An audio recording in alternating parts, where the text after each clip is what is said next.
Soni classes coordinate geometry part 3 में आपका स्वागत है। ये पार्ट 3 है, इसके पहले पार्ट 1 और पार्ट 2 है, उसको ज़रूर देख लीजिए, तब ये वीडियो देखिए, तब आपको समझ में आएगा। इसमें हम लोग 4 सवाल बनाएंगे, 1 2 3 4। पहले इसको सॉल्व करेंगे क्योंकि इसके बाद इसको रफ करेंगे तो थोड़ा स्पेस मिलेगा। ठीक है, चलिए देखिए सवाल नंबर 1।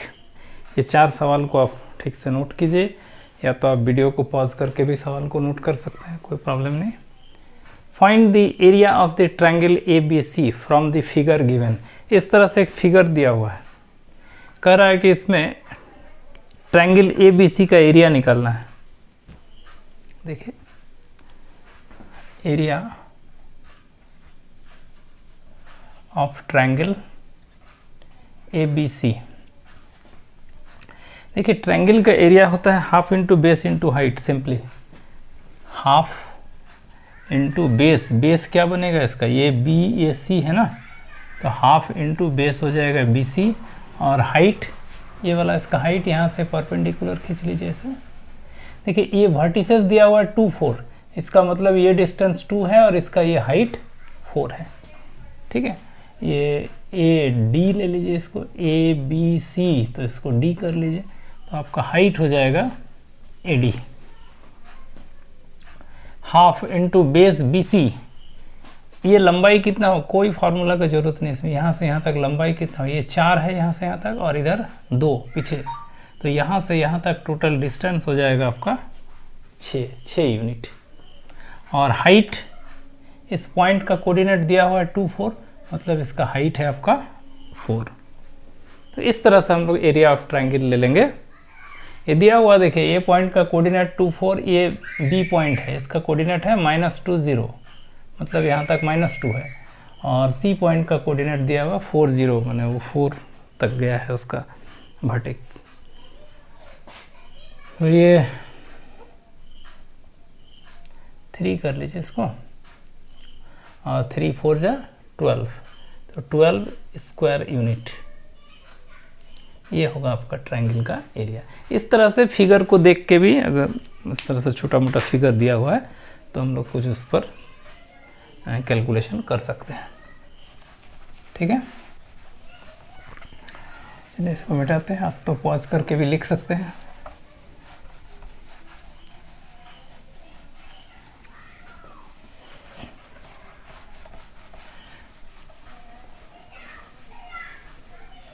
चलिए अब आइए क्वेश्चन नंबर 2 पर। देखिए what is the distance of the point 3 4 from x axis. देखिए ये जो x कोऑर्डिनेट होता है ना, ये पॉइंट है जैसे 3 5, x कोऑर्डिनेट का मतलब ये बताता है distance towards x axis, x axis की तरफ कितने दूर पर है, मतलब y एक्सिस से दूरी।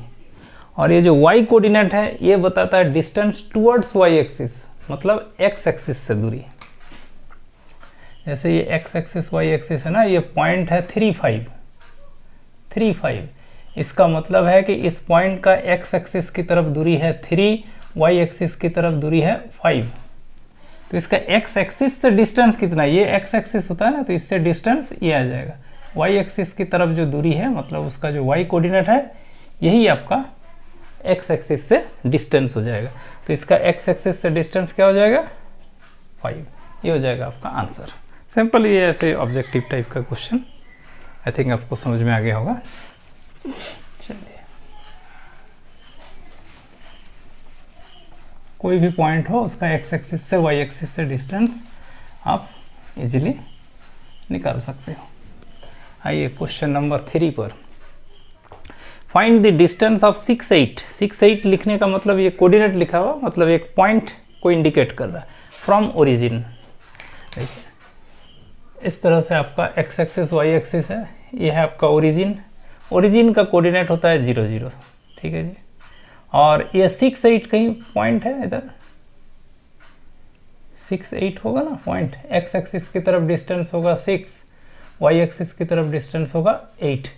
ठीक है, ये डिस्टेंस आपको निकालना है, ये वाला, इसका डिस्टेंस ओरिजिन से निकालना है। या ऐसे समझिए, एक पॉइंट है आपका 6 8, दूसरा है ओरिजिन, ओरिजिन का मतलब 0 0 उसका कोऑर्डिनेट है, ये डिस्टेंस आपको निकालना है।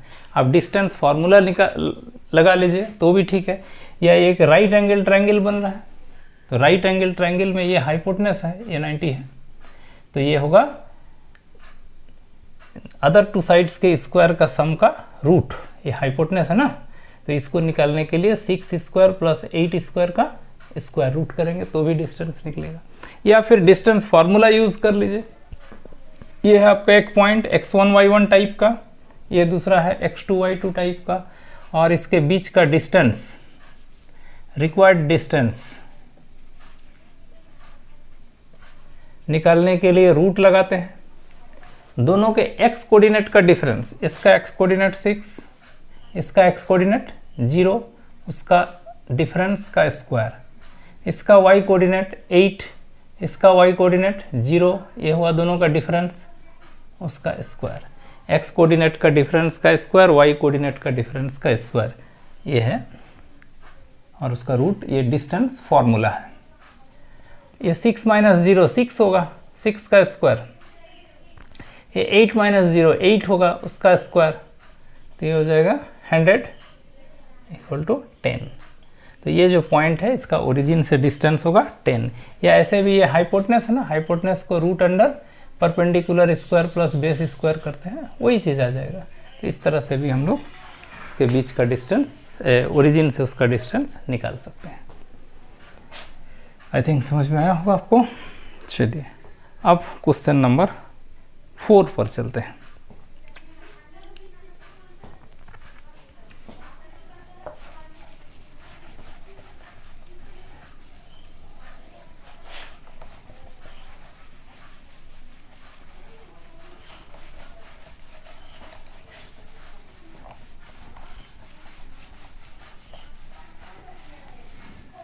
आइए क्वेश्चन नंबर 4।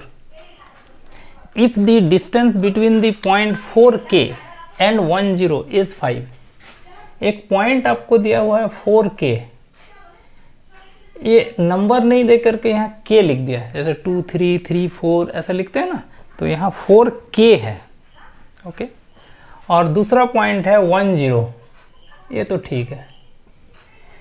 इसके बीच का जो डिस्टेंस है ना, ये दिया हुआ 5 है कि भाई 4k और 10 के बीच का डिस्टेंस 5 है, तो आपको k का वैल्यू निकालना है। What can be the possible values of k का क्या क्या वैल्यूज हो सकता है ताकि ये दोनों पॉइंट के बीच का डिस्टेंस 5 हो, ये है आपका सवाल। तो डिस्टेंस फार्मूला यूज कीजिए, इन दोनों पॉइंट के बीच का डिस्टेंस निकालिए। तो x कोऑर्डिनेट है इसका 4 और इसका है 1, इसका डिफरेंस, इसका स्क्वायर, डिफरेंस का स्क्वायर हो गया। फिर y कोऑर्डिनेट का डिफरेंस k और इसका है 0, k माइनस 0, इसका होल स्क्वायर, और फिर इसका रूट लगा दीजिए। ये होगा 4k और 10 के बीच का डिस्टेंस, और ये डिस्टेंस दिया हुआ है आपको 5, तो इक्वल टू 5 लिख दीजिए, और यहाँ से आपको k का वैल्यू निकालना है, ठीक है। इधर बीच में इक्वल है तो अप्लाई साइन यूज करेंगे। रूट 4 माइनस 1 3, 3 का स्क्वायर 9, और k माइनस 0 k उसका स्क्वायर, डिस्टेंस दिया हुआ 5 इसलिए इक्वल टू 5 लिखे। अब यहाँ से आपको k निकालना है, तो ये रूट हटाइए, रूट हटाने के लिए स्क्वायरिंग करते हैं, स्क्वायरिंग बोथ साइड।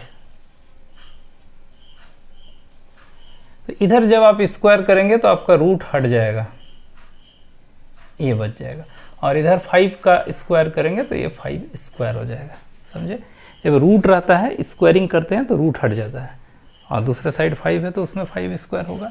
यहाँ से आपको k निकालना है, तो पहले k स्क्वायर निकालिए, इधर 5 स्क्वायर मीन्स 25, ये 9 जाएगा दूसरे साइड, माइनस हो जाएगा, और ये हो जाएगा आपका 16, k स्क्वायर इक्वल टू 16, तो k इक्वल टू होगा स्क्वायर रूट ऑफ 16, ओके। लेकिन यहाँ प्लस और माइनस होगा, प्लस माइनस दो वैल्यूज आएंगे।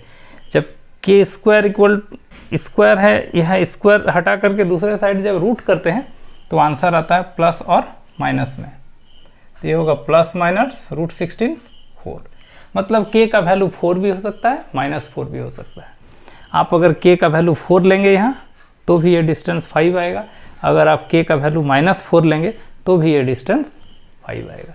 देखिए एक चीज़, जैसे आप k² इक्वल टू 16 है तो हम कह रहे हैं k इक्वल टू ±√16 है ना, ये ±√4 हो गया।